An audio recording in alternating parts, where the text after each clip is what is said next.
मतदारांना धन्यवाद द्यावे तेवढे थोडे आहेत, म्हणून मी पुन्हा एकदा सांगेन, माझ्या लाडक्या बहिणी असतील, लाडके भाऊ, लाडके शेतकरी, लाडके ज्येष्ठ, सगळेच या महाराष्ट्रातले सर्व घटक याने ऐतिहासिक विजय मिळवून दिला. त्यामुळे आता आमची जबाबदारी आणली आहे.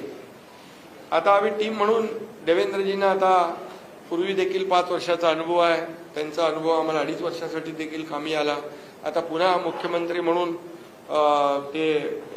त्यांचं नाव मिळाली, त्याचाही आनंद मला आहे.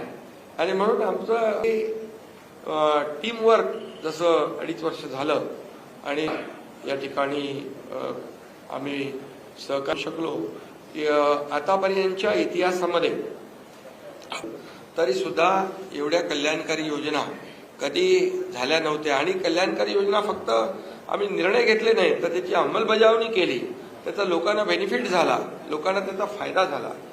शेवटी कल्याणकारी सरकार, सर्वसामान्यांचं सरकार हे लोकांच्या कल्याणासाठी असतं. ते खऱ्या अर्थाने आम्ही राबवलं, याचा आनंद आणि समाधान आहे.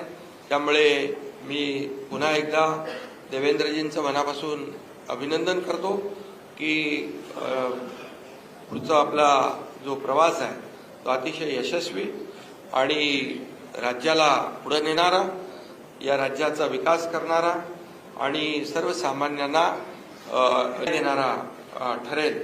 आणि त्यामध्ये नक्कीच आपला सर्वांचा सहभाग असेल, सहकार्य असेल.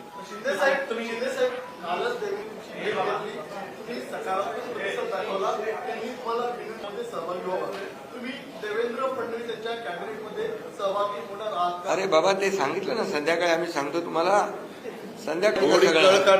थांबा, देवेंद्रजी माझ्याकडे आले, त्यांचा मनाचा मोठेपणा आहे, त्यांना धन्यवाद देतो.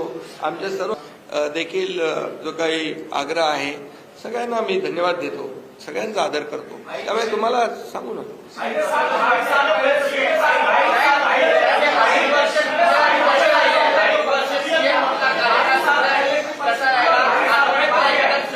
अरे बाबा, एवढी कामं केली की आठवणीतलं एक क्षण काय सांगू, एवढे आम्ही घेतले की ते सर्व निर्णय ऐतिहासिक होते.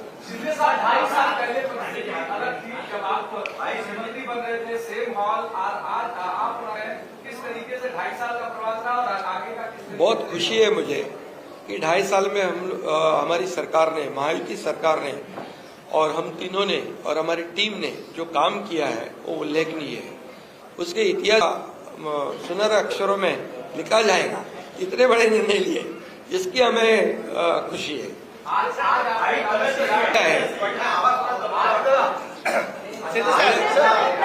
आवाज थोडा, अरे आता तब्येत होते चांगली ना, लगेच कसं जोरात बोलू. सर, कल देवेंद्र फडणवीस जी सीएम पद की शपथ ले रहे हैं, क्या आप और अजीत दादा पवार साहब भी कल डिप्टी सीएम पद की शपथ लेंगे? अरे भैया, अभी तो कहा, देवेंद्र जी ने भी कहा, मैं भी कह रहा हूँ, रुको थोड़ा, अभी तक रुको. अभी कल शपथ ली है ना, उनका समझ में आएगा. मैं तो लेने वाला हूँ.